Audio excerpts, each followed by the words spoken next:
আসসালামু আলাইকুম। 280 থেকে 200 না 180টার মতন হইব সব কিছু বাদ দিয়া। মানে এখান থেকে এখন মানে এখনো প্রায় মানুষের ডিম হাঁসের ডিম রানিংও উঠছে না। আল্লাহর নিয়ামত দিকে মানে আল্লাহ আল্লাহ দিলে মন ভরে দিন। আল্লাহর কাছে দেওয়ার কোনো কমতি নাই। দেখো ওই দেখো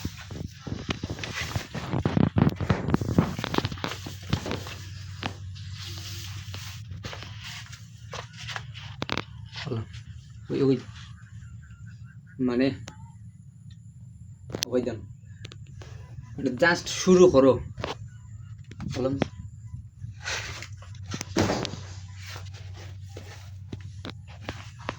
তুমি তোমার পরিশ্রম সঠিক জায়গা মতন হইয়া দাও। দেওয়ার মালিক হইলে আল্লাহ। আয়তাস হইয়া কোনো কিছু হইয়া কোনো কিছু করা সম্ভব না। যদি আল্লাহ দেন 2 হাত বইটা দিবা, অল্পর মাধ্যমে দেখবা বিশাল কোনো কিছু দেওয়া গেছে নাকি। আর যদি সঠিক হালাল পথে চলন যায়, আল্লাহ হালাল পথে বেশি পছন্দ করুন।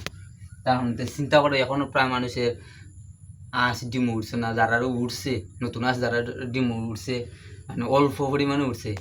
আর আমার কেন খরচ বলতে নাই, ওই আসলে বাইরে সাইডা দিছি, আবার আইব সামান্য কিছু দান দেই অক্সিন হই অক্সিনতের উপরে কতটুকু নিয়ামত আল্লাহ দিছে, এটা শুক্রিয়া জানাইবার বাসা নাই।